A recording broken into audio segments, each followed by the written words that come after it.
For years, Sarah had been the rock of her family, working long hours, sacrificing her dreams, and putting everyone else's needs before her own. She paid the bills, kept the house running, and supported her siblings through tough times, always believing that family comes first. But just when she thought things were finally turning around, a shocking betrayal shattered everything she had built. What happened next left everyone speechless. The quiet house at 4:30 held its breath as Sarah Mitchell moved through her morning ritual with military precision. 12 years of being the family's sole provider had turned simple routines into tactical operations. Her smartphone screen cast a blue glow across her face as she reviewed today's objectives: quarterly presentation at 9 a.m., her father's cardiology appointment at 2 p.m., and her son's basketball game at 7 p.m. 3 high-priority missions, each requiring different resources and preparations. Another day, another dollar, she whispered to herself, the phrase a remnant from her father's vocabulary.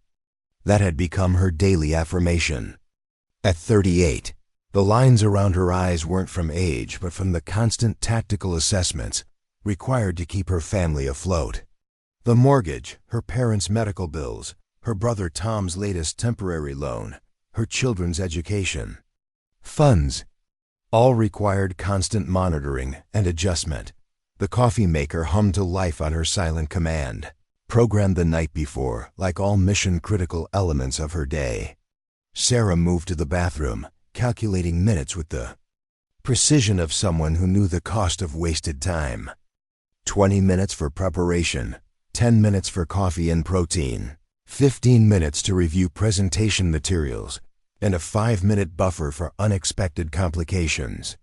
The schedule allowed no room for error. In the shower, she mentally reviewed her financial deployments for the month. $3,000 for her parents' medical bills, $2,000 for the mortgage, $1,200 for Tom's overdue rent that he promised to repay as soon as his new venture gained traction. She'd heard that tactical assessment before, recognized its flaws, but family loyalty overrode strategic financial planning. It always had. The mirror revealed the face of a woman who had once dreamed of international business, travel, and executive leadership. Instead, her tactical expertise had been deployed closer to home, navigating the complex logistics of supporting 2 teenage children, aging parents with mounting medical needs, and a younger brother whose entrepreneurial enthusiasm consistently outpaced his business acumen. Sarah applied her makeup with precision, each movement economical. Her wardrobe, organized by function rather than fashion, offered appropriate attire for today's corporate battlefield. The charcoal suit projected authority for the quarterly presentation, while the comfortable shoes were selected for the hospital's long corridors later. Everything served a purpose. Everything maximized efficiency. Downstairs, her children's lunchboxes awaited filling, another operation requiring tactical precision. Balanced nutrition, preferences accounted for, costs optimized. She'd learned to shop with strategic efficiency, stretching dollars through calculated meal planning and bulk purchases. The refrigerator held perfectly portioned leftovers from yesterday's dinner, transformed now into today's lunch. Nothing wasted, every resource maximized. Her phone vibrated. A text from her father, "Don't forget my appointment." As if she ever forgot anything. Sarah had maintained perfect operational awareness of her family's needs for 12 years, since her husband's deployment to Afghanistan had ended with a flag-draped coffin and the sudden responsibility of being the family's sole tactical commander. The wall calendar in the kitchen told the story of her daily operations. A complex choreography of work commitments, family obligations, and support missions. Red circles marked bill due dates. Blue notes tracked medical appointments. Green highlights indicated her children's activities. The colors formed a tactical map of her life's battlefield. Sarah checked her watch. It's 5:15 right on schedule.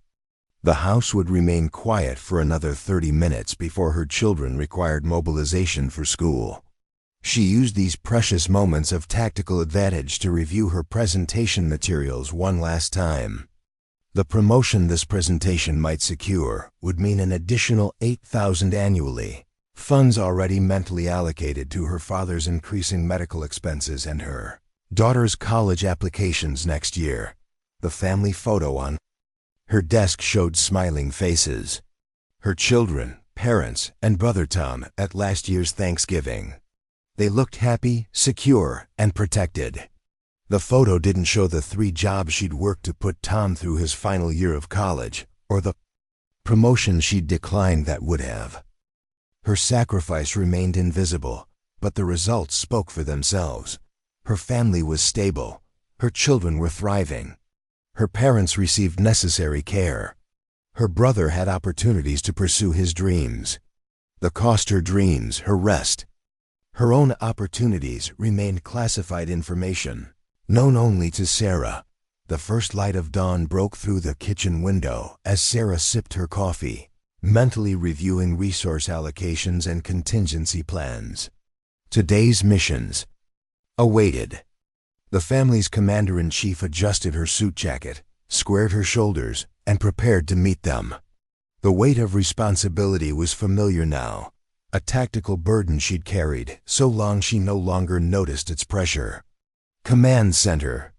To Sarah, she whispered to herself with a small smile, an old joke from when the children were small and would pretend their mother had superpowers. They weren't entirely wrong. What else would you call the ability to stretch impossible finances, manage multiple conflicting priorities, and still remember to buy cake for the school fundraiser?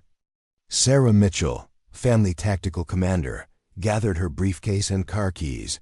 Another day of operations was about to begin. The mission: keep everyone afloat for another 24 hours. The strategy: sacrifice whatever was necessary. The pattern had served for 12 years. She had no reason to believe today would be any different.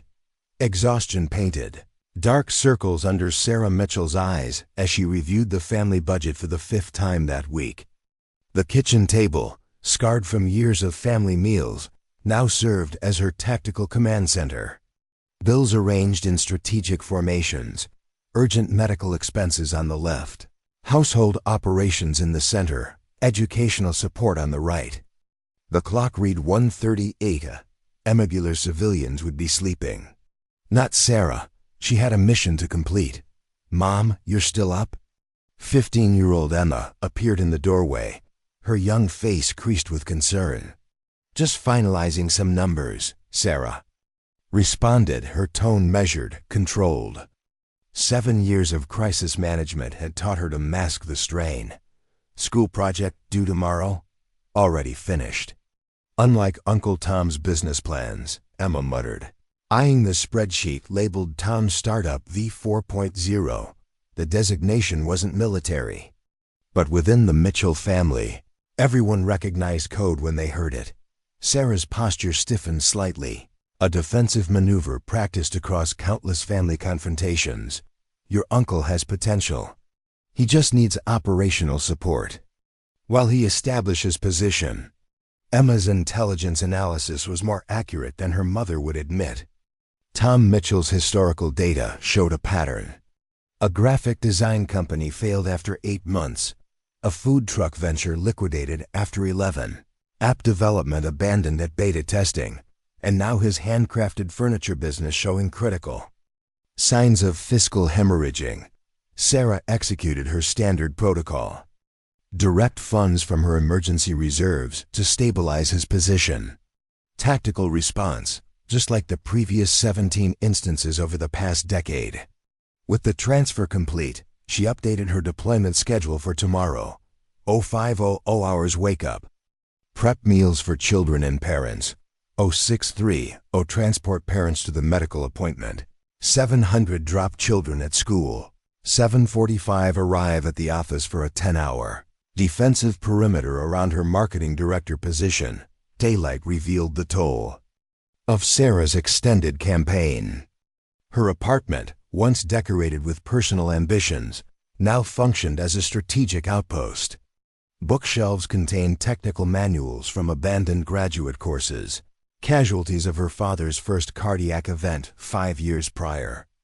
Bedroom, once destined for a home office supporting her freelance aspirations, now housed her parents after their house foreclosure. "Sarah, did you remember my prescriptions?" Her father's voice carried from the kitchen where he sat reviewing his medical deployment schedule. "Already coordinated with the pharmacy. Pickup scheduled for 1,800 hours after work," she responded, automatically calculating the $347.62 cost against her dwindling tactical reserves. The morning briefing included standard updates. Her mother's arthritis is flaring up, so additional physical therapy is required. Emma's college visit is approaching with transportation and accommodation logistics pending. Her son Jason's basketball equipment needs tactical resource allocation. And Tom sent an urgent text about supplier payment issues. Sarah navigated family terrain with practiced efficiency. Each family member's needs are identified, prioritized, and resources are allocated. The mission had clear parameters: maintain family stability, ensure medical support, preserve educational opportunities, prevent financial collapse. Her personal objectives? Postponed indefinitely. At her office, colleagues noticed only her professional competence. They hadn't witnessed her nighttime reconnaissance through medical billing websites or her strategic negotiations with creditors. They saw promotions and accomplishments, not. The 3 career advancements declined because they required travel incompatible with family support operations. Lunch hour was spent on the phone with her parents' insurance company. Combat-trained responses to bureaucratic obstruction yielded partial victory, 60% coverage, approved for the experimental treatment instead of none. Evening deployment followed standard procedure: grocery acquisition, meal preparation, medication, distribution, homework support, household maintenance. Sarah's personal time emerged in the 30-minute window between final family member status check and collapse into bed. The bathroom mirror revealed tactical wear: gray infiltrating her once dark hair, stress lines establishing permanent positions around her eyes, physical fitness sacrificed to extended support operations.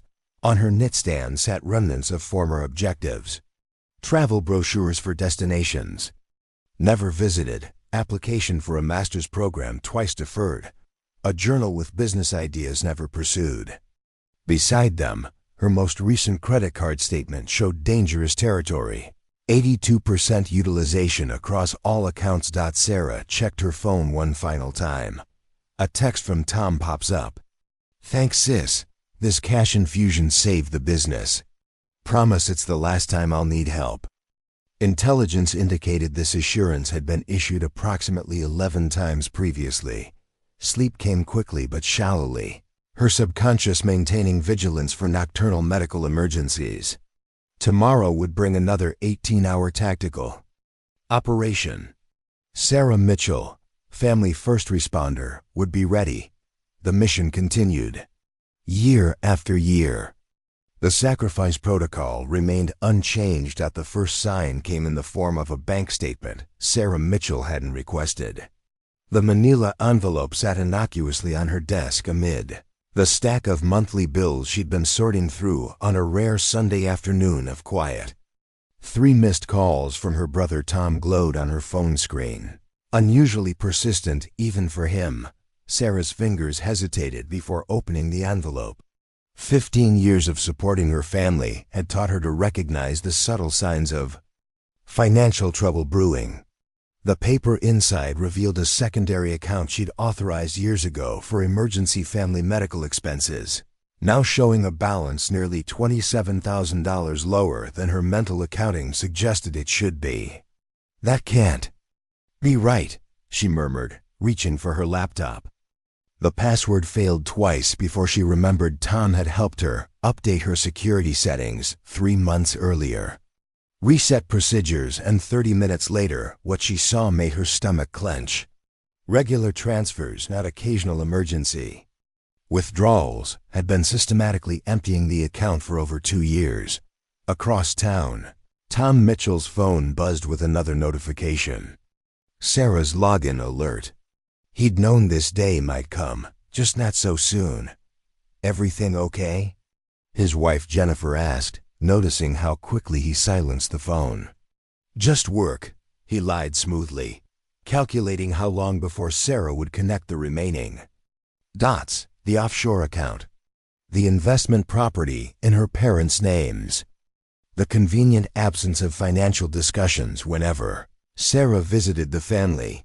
Sarah's financial investigation deepened as evening shadows crept across her modest apartment. Bank statements, tax documents, and family expense records spread across her dining table like battlefield intelligence. Her training as a corporate financial analyst, skills that had saved her company millions and earned her just enough to keep her family afloat, now turned toward a more personal target. "Mom, are you okay?" 15-year-old Emma stood in the doorway, backpack slung over one shoulder, concern etching her young face. Sarah hadn't realized how late it had gotten. "Just some financial puzzles to solve," Sarah managed, forcing a smile that didn't reach her eyes. "How was the study group?" But Emma had her mother's perceptiveness. Her eyes scanned the paper-strewn table. "Is this about Uncle Tom? Grandpa said something weird last week about how we shouldn't bother you about the vacation house expenses." Vacation house. Sarah's voice remained carefully controlled, but her hands betrayed her, gripping the edge of the table until her knuckles whitened. "What vacation house, Emma?" The confusion on her daughter's face confirmed what Sarah was beginning to suspect. "The lake house? The one they bought last year, I thought." Emma's voice trailed off as she registered her mother's expression. Sarah's phone lit up again. Tom, calling for the 4th time. She let it ring. 3 miles away, Kayla Mitchell, Sarah's mother, sensed something shifting. "Thomas called again," she told her husband of 45 years. "Says Sarah's asking questions about the accounts." Robert Mitchell looked up from his recliner, the worry lines around his eyes deepening. "We always knew this might happen," he said quietly. "Sarah works too hard not to eventually notice." "She was always meant to help the family," Taylor replied, the justification practiced after years of repetition. "Tom just manages things more efficiently. He has the business mind." Sarah's discovery accelerated through the night. Each electronic trail led to another revelation. Careful documentation of family medical expenses, her primary concern and the justification for years of sacrifice, revealed systematic discrepancies. The specialist she'd paid for her father's heart condition had cost half what she'd been told. Her mother's medication expenses had been inflated by nearly 40%. By midnight, Sarah had assembled enough evidence to see the pattern. Not just recent manipulation, but years of coordinated financial deception.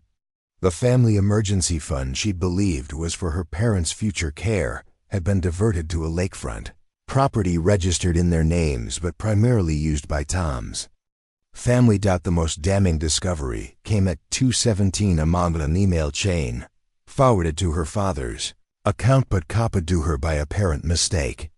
Tom's candid discussion with their parents about managing Sarah's contributions and allocating funds more strategically than she would approve. The casual dismissal of her sacrifices.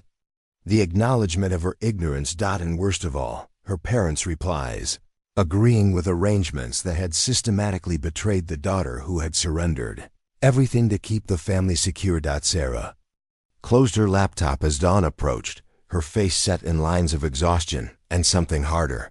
Determination. 12 years of financial sacrifice, abandoned dreams, postponed relationships, all to support a family that had been methodically exploiting her trust.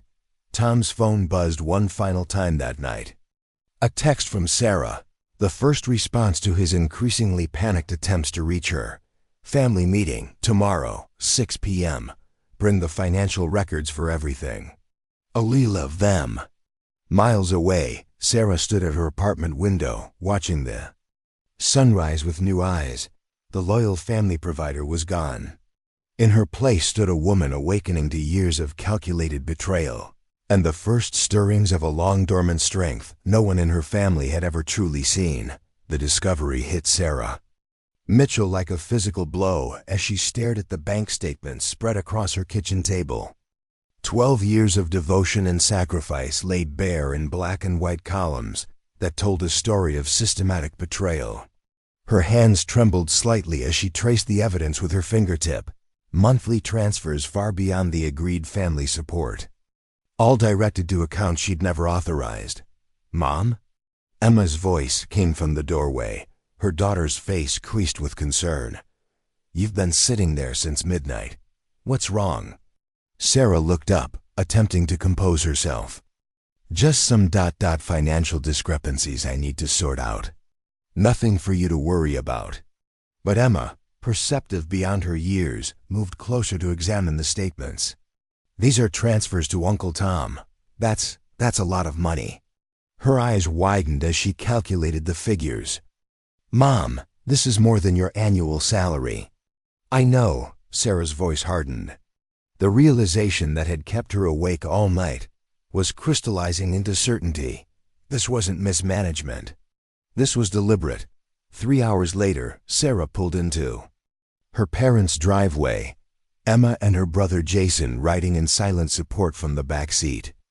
The modest family home where she'd grown up now seemed like foreign territory, a place harboring secrets she couldn't have imagined. "Sarah, what a surprise," her mother called from the porch, her smile faltering as she registered Sarah's expression.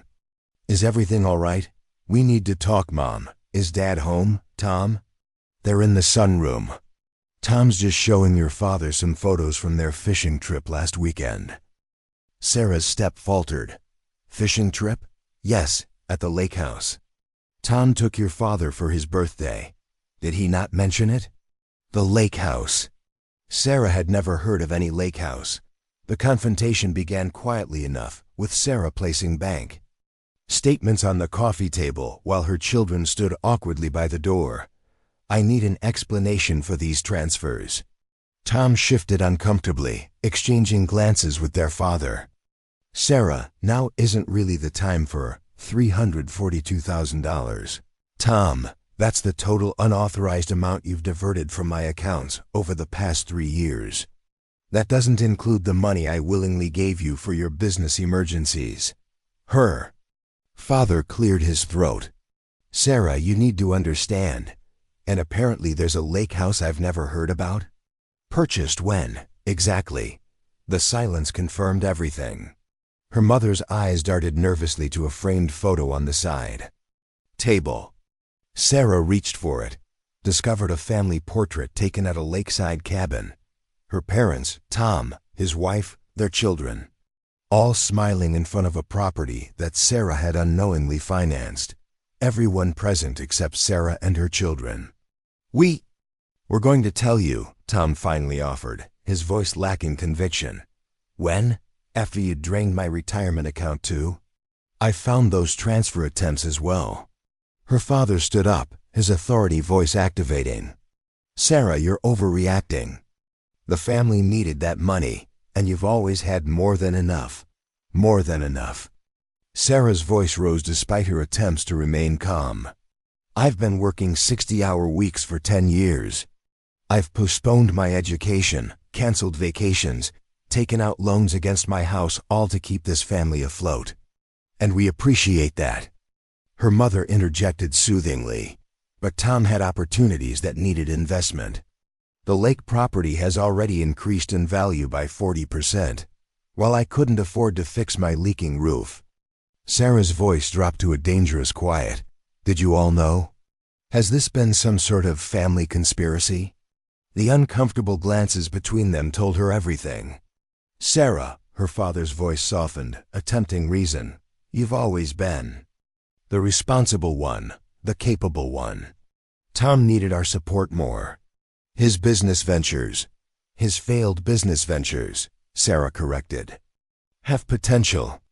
We were just reallocating family resources where they were most needed. Emma stepped forward suddenly. That wasn't your decision to make. That was Mom's money. Tom's expression hardened. Stay out of adult business, Emma. Don't speak to my daughter that way, Sarah warned, standing protectively beside Emma. Her mother reached for her hand. Darling, we've always been a family that supports each other. Your brother just needed more help, more than my children needed their mother present, more than I needed basic financial security. Sarah's voice broke. I trusted you. All of you. And we trusted you to support this family, her father countered, his tone sharpening. That's what family does. Tom stood now, defensive. You've always had it easy, Sarah. Everything comes naturally to you. Some of us have had to struggle. Easy? The word came out as a strangled laugh. I've killed myself providing for everyone. In this room, I've sacrificed everything. Tom's face reddened. Well, maybe if you weren't so controlling with your money, my money. At least we agree on that part. The truth lay exposed between them. Years of resentment, entitlement, and betrayal packaged as family support. Sarah felt something break inside her, something fundamental and irreparable. I want the lake house sold, she said quietly. I want my money returned, her father scoffed. That's not happening, Sarah. The property is in Tom's name. Then this is the last conversation we'll ever have. Sarah reached for her children's hands. Come on, kids, we're leaving. Sarah, be reasonable. Her mother called after her, but Sarah was already walking away, the weight of a decade of exploitation lifting with each step. Behind her, she heard her father's dismissive voice. She'll be back. She always comes back. Sarah Mitchell closed the door without looking back, knowing with absolute certainty that she would prove him wrong. 3 days after the confrontation, Sarah's apartment sits silent as a battlefield after the fighting stops. Dishes pile unwashed in the sink. Blinds remain drawn against the morning light. The notification light on her phone blinks relentlessly. 17 missed calls, 34 unread messages. She registers none of it. Financial statements lie scattered across her dining table, each page marked with highlighted evidence of years of systematic betrayal. Sarah moves mechanically through her morning routine. Coffee, shower, clothes. Her reflection in the bathroom mirror shows a woman she barely recognizes. Dark circles shadow her eyes, skin pale from sleepless nights. The tactical precision with which she once managed her family's needs has given way to bare minimum survival operations. The phone rings again. Mom, 5th call today. Sarah watches until it stops, then powers down the device entirely. I can't do this, she whispers to the empty apartment. Her voice sounds foreign to her own ears.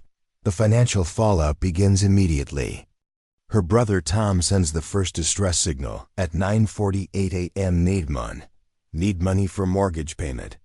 Kids will lose home. Please, Sarah. She deletes without responding. Secondary communications arrive from her parents at 11:23 a.m. Mom. They find her front door locked, her apartment seemingly empty, though she sits motionless on the other side, listening to their increasingly desperate knocks. Sarah, please. We need to talk. Her father's voice, once commanding, now tinged with panic. The power company is threatening to disconnect service. Your brother made mistakes. Her mother's tactical approach, attempting to minimize a decade of calculated theft. But we're still family. Family, the word hits like physical impact. Sarah's breathing accelerates. Heart rate climbing. Classic symptoms of acute emotional distress. She implements countermeasures, deep breathing techniques learned from her therapist's first emergency session. Yesterday, 1:45 p.m. brings first contact from Allied forces. Emma arrives home from school early. The teenager's tactical assessment of the situation is immediate and precise. Mom? Emma's voice carries through the apartment. No accusation. No demand. Just concerned. Sarah emerges from her bedroom. Operational. Status, compromised but functioning. Emma drops her backpack, moves directly to her mother. The hug is tight, unquestioning. I told Grandma and Grandpa to stop calling. I told Uncle Tom I'd report him for harassment if he kept texting. You shouldn't have to handle this, Sarah manages. Neither should you. Emma's response comes without hesitation. I saw the bank statements. I know what they did. 4:30 p.m. brings a second allied contact. Jason arrives with tactical reinforcements. Takeout dinner from Sarah's favorite restaurant.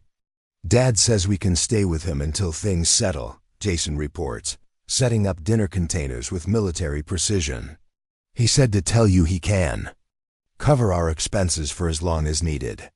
The first genuine emotional response breaks through Sarah's tactical defenses. Tears form. Jason pretends not to notice, giving her time to regain composure. We don't blame you, Emma says, sliding a container of food toward her mother, for cutting them off. They deserve it. Evening operations center around the living room. The three of them establish new protocols. Financial, emotional, logistical. The children demonstrate unexpected tactical knowledge of the household situation. We've been watching for years, Mom, Jason explains. We saw how hard you worked, how tired you always were. While they just took and took, Emma adds, anger flashing briefly in eyes so similar to Sarah's own. New intelligence arrives via neighbor. Report, Tom's car spotted circling the block 3 times before departing. Parents' vehicle observed, parked down the street for 45 minutes. They're panicking, Sarah analyzes, professional detachment returning to her voice. The financial reality is setting in. For the first time in 72 hours, Sarah activates her laptop. She accesses accounts, makes critical adjustments. College funds for Emma and Jason secured and separated. Joint accounts closed permanently. Automatic payments to family members terminated. What happens now? Jason asks as darkness falls outside. Sarah studies her children. Loyal, unexpectedly strong, uncompromised by the family's toxic patterns. In them, she finds her resolve solidifying, strategies forming. Now, she says with newfound clarity, we rebuild, just us, on honest ground.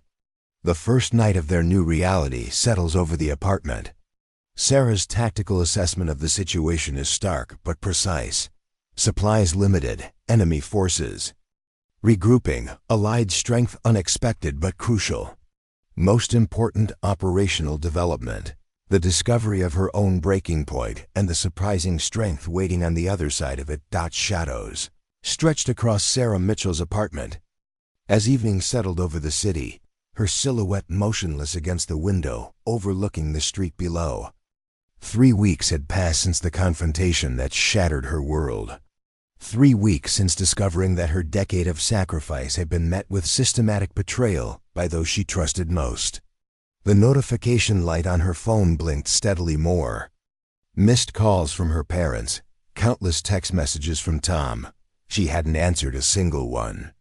You need to establish tactical boundaries, Dr. Winters had told her during yesterday's therapy session.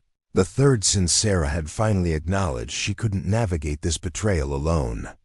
Your family deployed strategic manipulation for years. Now you need your own strategic response. Sarah moved methodically through her evening routine, her mind processing Dr. Winter's words with the same analytical precision she'd once applied to supporting her family's endless needs. Strategic response, tactical boundaries. The military terminology felt strangely appropriate for the emotional battlefield she now navigated. Her phone buzzed again. Tom, she checked the message preview. Dad's medical bills came due. They're talking about collections. Please, Sarah, just this once. Just this once. The same phrase he'd used for the business loan 5 years ago, for the car repair 3 years ago, for the rent assistance last Christmas. Sarah's hand hovered over the phone. muscle memory nearly betraying her newfound resolve. "Recognize the triggering language," she whispered to herself, recalling her therapist's exact words. "Identify the manipulation pattern. Respond according to your predetermined boundaries." She placed the phone face down on the counter. Progress. A small victory in the daily war against decades of conditioning. The financial advisor's spreadsheet lay open on her laptop, meticulously detailing the damage assessment from years of financial drainage. Hundreds of thousands diverted to family over the past decade. More funds secretly transferred by Tom to accounts she'd never seen. Sarah studied the numbers not with despair, but with tactical evaluation. Your situation isn't just recoverable. Marcus from Financial Reconstruction Solutions had told her on Monday. It's potentially transformative.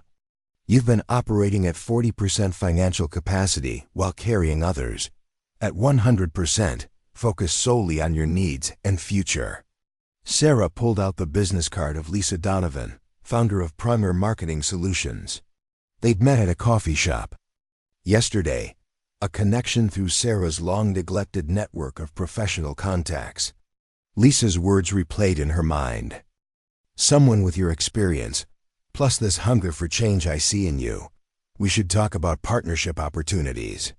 The executive team needs someone with your exact skill set." Partnership. The word still felt foreign. For years, partnership had meant Sarah contributing while others consumed. This was different. Equal, respectful. A knock at the door interrupted her thoughts. Emma stood in the hallway, eyes red-rimmed but determined.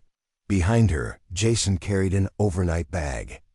"Grandma called again," Emma said, stepping inside. Sighed.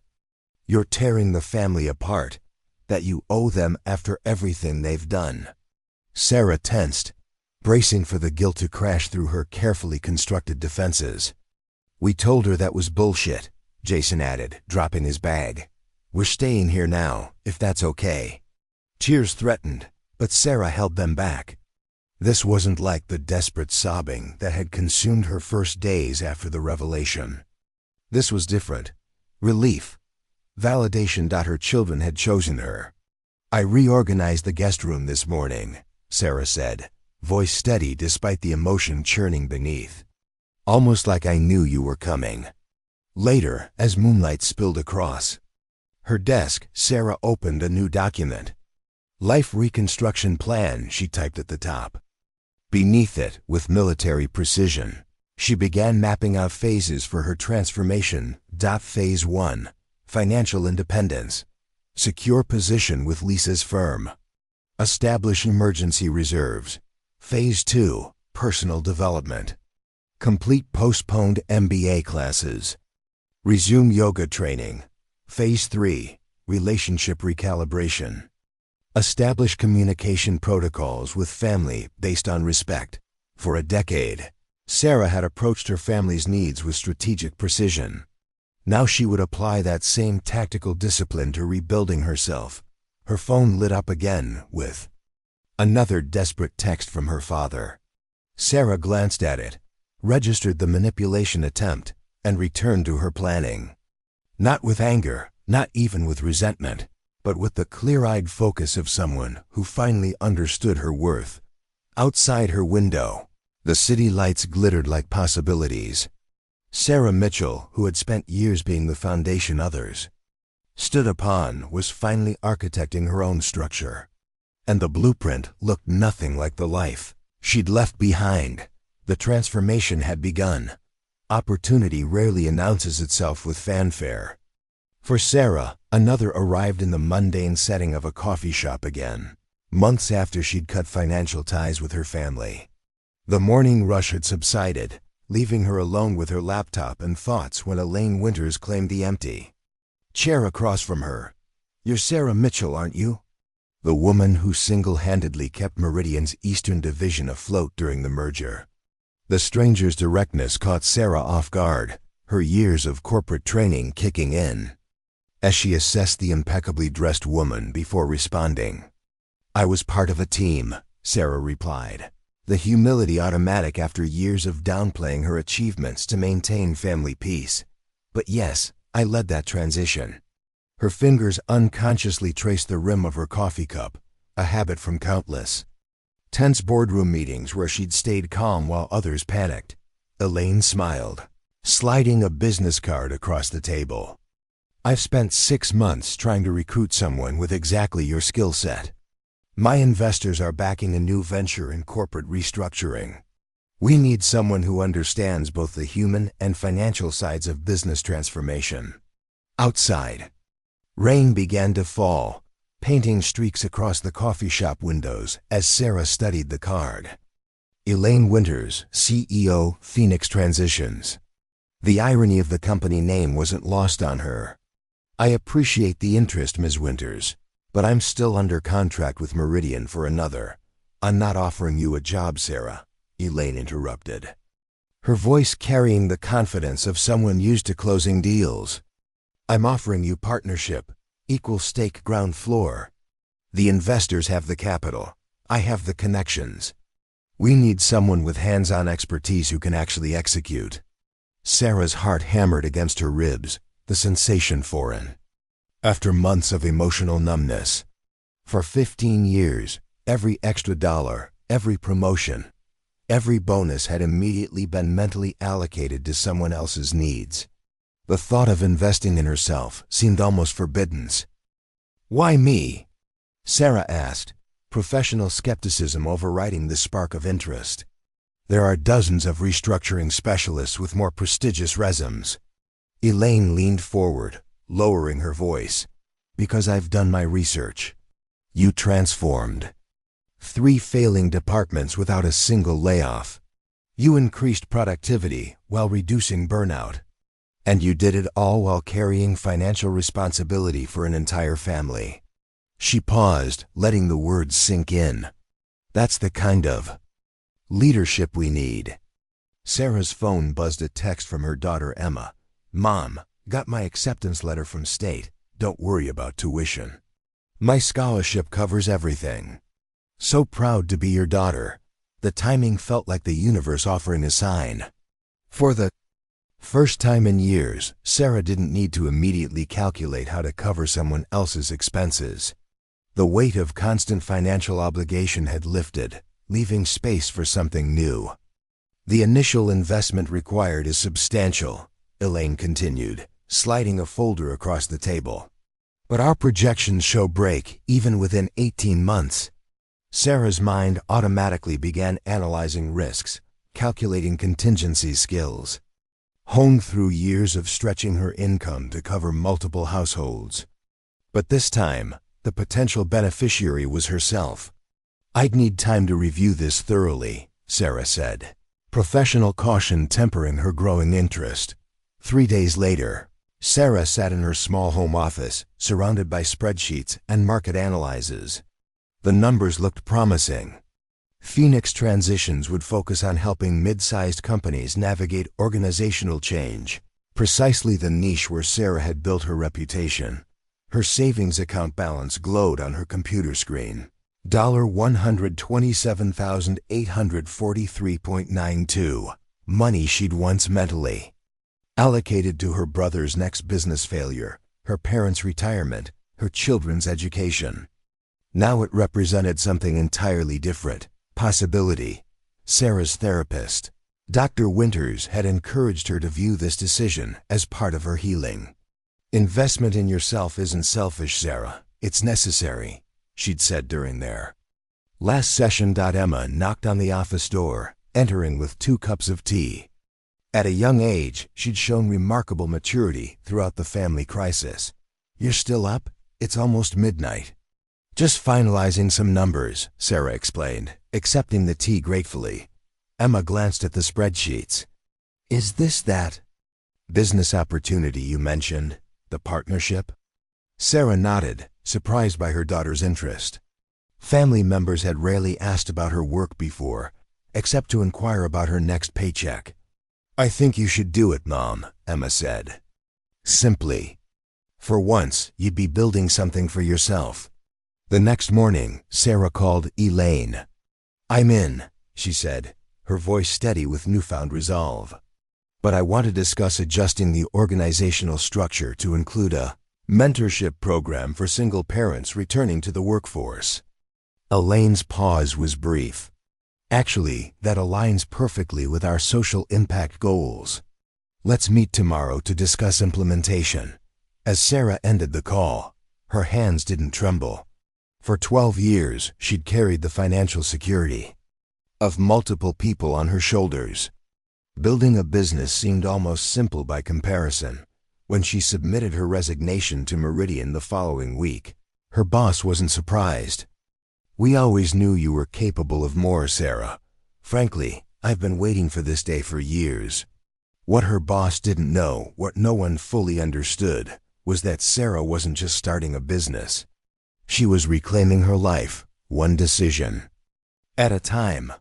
The woman who had supported an entire family without recognition was stepping into the light, ready to build something that couldn't be taken from her. Phoenix Transitions opened its doors 30 days later in a modest office suite downtown. Their first client, a regional manufacturing company facing reorganization, signed within a week. Drawn by Sarah's reputation for ethical business transformation, as Sarah placed the signed contract on her new desk, she noticed her reflection in the window. The exhaustion that had been her constant companion for years had been replaced by something she barely recognized: purpose. The woman who had been betrayed by family had found an unexpected opportunity, not just in business, but in rediscovering her own worth.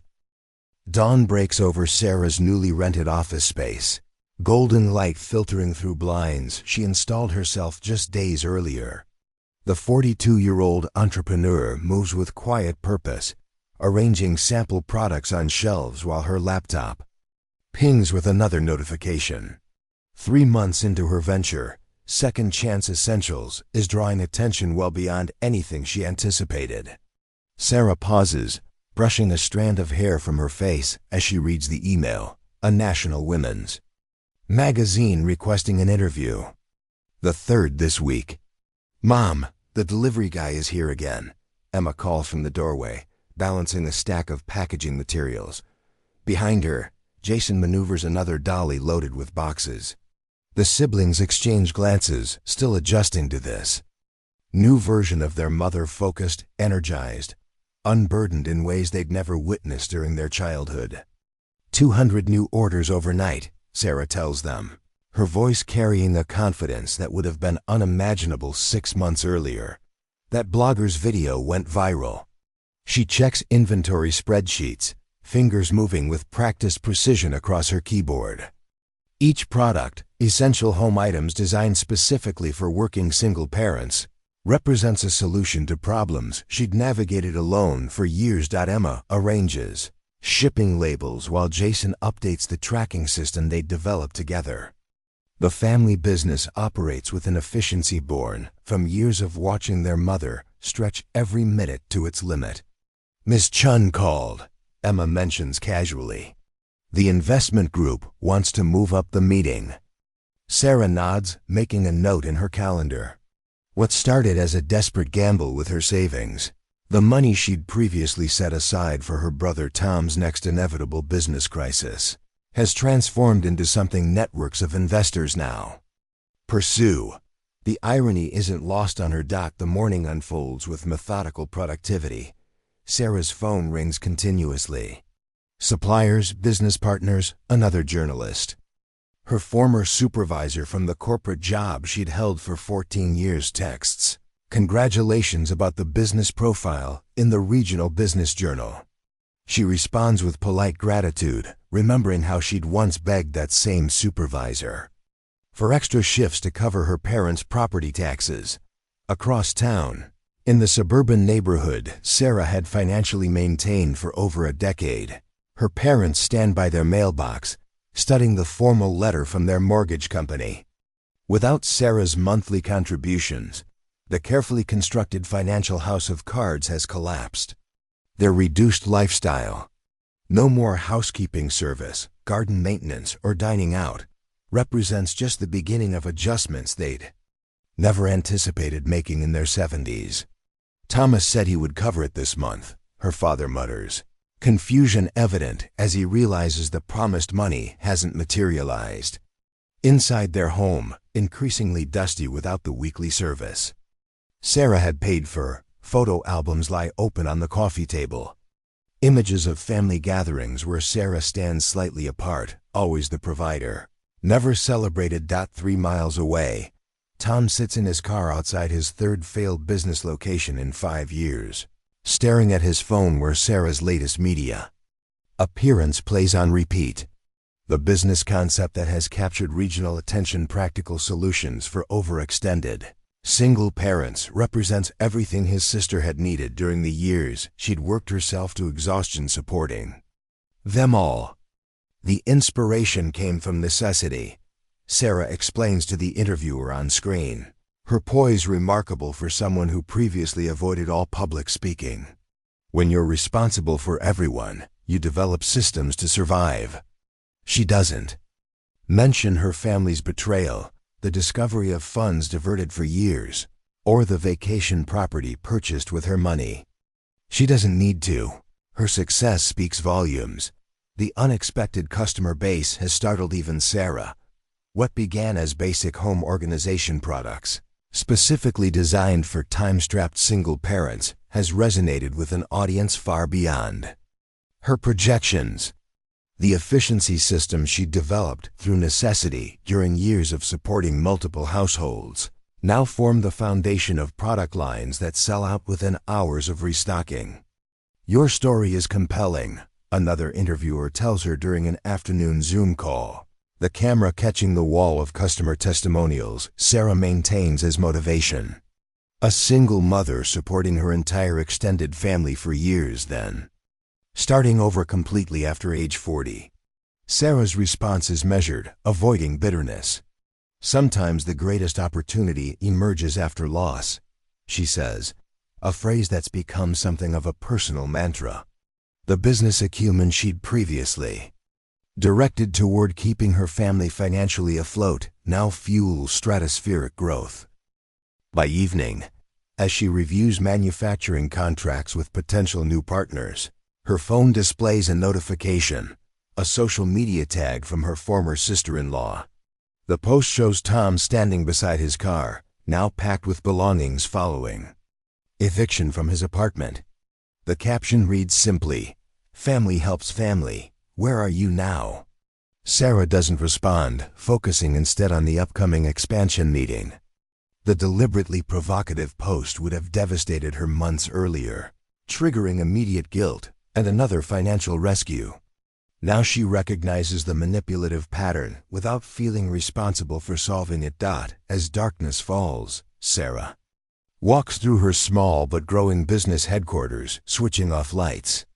Tomorrow brings another manufacturing meeting, another investor presentation, another step toward a future she's designing on her own terms.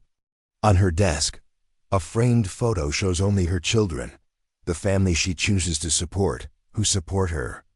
In return, the woman who emerges from betrayal bears little resemblance to the perpetually exhausted provider who worked double shifts for 14 years to support ungrateful relatives. Sarah Mitchell stands taller now, her gaze direct, her boundaries firm. What her family failed to recognize, her extraordinary capability, determination, and intelligence, the business world has enthusiastically embraced. Her phone buzzes with another notification as she locks up. An award nomination for emerging entrepreneurs. Sarah allows herself a moment of pride as she reads the citation. For demonstrating exceptional resilience and innovation in business development against significant personal obstacles. If only they knew the half of it. Rain pelted the windows of Sarah Mitchell's downtown office as she reviewed the quarterly projections, the sound a rhythmic backdrop to her focused concentration. 2 years had passed since the betrayal that had shattered her foundation, reshaped her priorities, and ultimately launched her toward an unexpected future. The marketing report showed another 23% growth, numbers that would have seemed impossible. In those dark days after discovery, the intercom buzzed, breaking her concentration. "Ms. Mitchell, there's a Tom Mitchell here to see you. No appointment. Says he's your brother." Sarah's fingers froze over the keyboard, her heart rate accelerating. In a familiar stress response that months of therapy had helped her recognize, but not eliminate. 2 years, 3 months, and 14 days since their last explosive conversation. The timing wasn't coincidental. "Just saw the feature in Business Insider," her assistant continued, filling the silence. "He has a copy with him." The magazine had hit newsstands yesterday. From family breadwinner to industry innovator, the kind of publicity most startups only dreamed about. Sarah took 3 measured breaths, applying the grounding techniques Dr. Winters had taught her. "Tell him I'll be out in 10 minutes, she responded, voice steady despite the tremor in her hands. Through the glass walls of her office, Sarah spotted him immediately. Tom looked different. Thinner, hair grayer than she remembered, the confident. Posture replaced with something more hesitant. The designer clothes were gone, replaced by department store basics. He clutched the magazine in hands that couldn't quite keep still. When she finally emerged, the practiced smile she'd perfected for difficult clients felt foreign on her face. "Hello, Tom." "Sarah," he started, then faltered. The rehearsed speech. "Forgotten. You look ... amazing." She simply nodded, gesturing toward the small conference room. Privacy for whatever was coming. 2 cups of coffee appeared without her asking, Melissa's silent support evident in the small details. "Dad's in the hospital again," Tom began once the door closed. "Medicare won't cover the specialized treatment. Mom's trying to manage, but the house is underwater. The business finally went under last month." Sarah absorbed this information with a calmness that would have been impossible before. The emotional avalanche that once would have triggered immediate rescue action now settled into analytical assessment. The cognitive distance, another gift from therapy. "I'm sorry to hear that," she said, meaning it despite everything. "That must be difficult." Tom's eyes darted to the magazine between them, her success staring back from glossy pages. "They made mistakes, Sarah. We all did. Terrible, unforgivable mistakes." "Yes," she agreed simply. "But they're still family," he pressed, desperation seeping through the practiced contrition. "Mom cries when she sees you on TV. Dad keeps that first newspaper article by his bed." Sarah sipped her coffee, letting the silence expand. 2 years ago, these words would have been emotional handcuffs, binding her to immediate action. Now they were just information. "What exactly are you asking for, Tom?" The directness caught him off guard, the rehearsed manipulation derailed. "They need help, Sarah. I need help. Just until I can get back on my feet." Through the glass, Sarah could see her team working. People who believed in her vision, who'd taken risks alongside her, who'd never once treated her like an Abion disguised as a daughter. People who respected boundaries. "I can recommend an excellent elder care resource specialist," she said, reaching for her phone. "And a financial advisor who specializes in debt restructuring. Both have helped clients in similar situations." Tom's expression shifted from hope to disbelief. "That's it? After everything he caught himself recalibrating. "After everything you've achieved, that's all you can offer? Resources?" Sarah met his gaze directly. "I'm also funding a foundation that offers grants to single parents building businesses. Mom and Dad could apply for emergency medical funding through our family hardship program. The application process is confidential and evaluated by an independent board." "You've changed," Tom said, accusation and admiration mixing uncomfortably. Sarah nodded, feeling the truth of it in her bones. "That's what happens when people show you exactly who they are and what they believe you're worth." Outside, the rain had stopped, sunlight breaking through clouds, illuminating the conference room in sudden brightness. A metaphor too obvious to ignore. If they want a relationship, Tom, that door isn't closed. But it will never again include Unlimited financial access. Those are my boundaries. Tom rose slowly, magazine forgotten on the table. I'll tell them, he said finally. But I don't think they'll understand. Understanding isn't required, Sarah replied, the hard-won wisdom settling comfortably around her shoulders. Respect for boundaries is.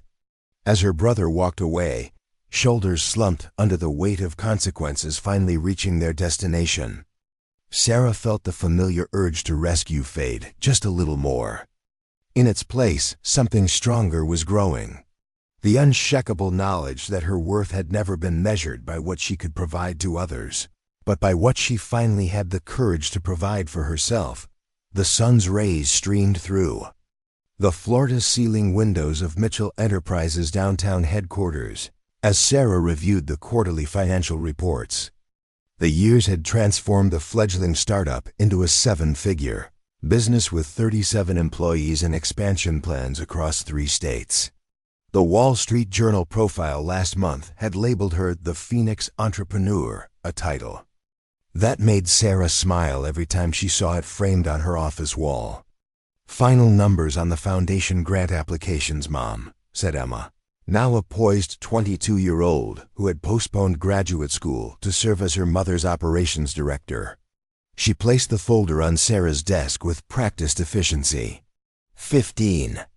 Approved, 3 pending review. We'll be able to support 20 single-parent entrepreneurs this year. Sarah nodded, scanning the documents with the same meticulous attention she once gave to family budgets that never balanced. These people have solid business plans. They just need what I never had, someone who believes in them enough to invest. The Empire Business Award gleamed on her credenza, placed strategically where visitors couldn't miss it. From family provider to business empire, the ceremony had streamed nationally, Sarah's acceptance speech viewed over 7 million times. The production team from Forbes waited in the conference room for the cover shoot scheduled at 10 May. Grandpa called again, Emma said, her voice neutral, professional. The tone they'd both adopted for Family Matters. He's asking if you'll attend their 50th anniversary dinner next month. Sarah's expression remained composed, betraying none of the complex emotions that still surfaced at family mentions.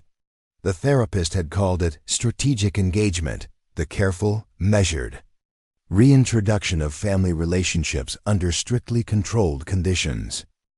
I'll send a gift and make an appearance for dessert, Sarah decided. The boundaries firm, but no longer razor-sharp with hurt. 2 hours maximum. You'll accompany me. The intercom buzzed. Ms. Mitchell, the producers from Good Morning America, are confirming next week's interview segment on women rebuilding after financial trauma. 3 national TV appearances this month alone. The speaking engagement calendar fully booked through next year. The memoir contract with Penguin Random House finalized. Yesterday, Sarah's phone displayed a text from Tom. After 2 years of professional financial counseling and a stint in rehab for gambling addiction, her brother had finally secured stable employment managing a retail store. Their relationship, fractured but not destroyed, operated under new protocols. No financial entanglements, limited personal contact, mandatory counseling attendance.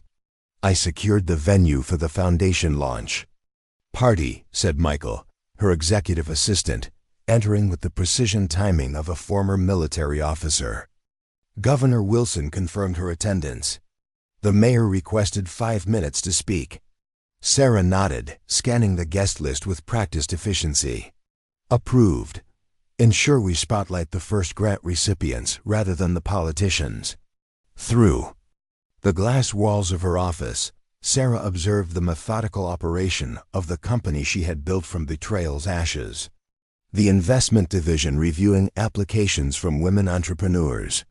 The education team developing financial literacy programs.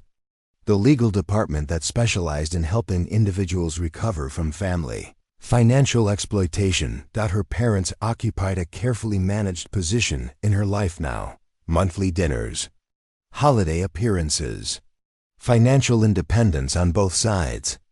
Their medical expenses covered by the modest trust fund Sarah had established after her first million, designed specifically to prevent any manipulation through healthcare needs.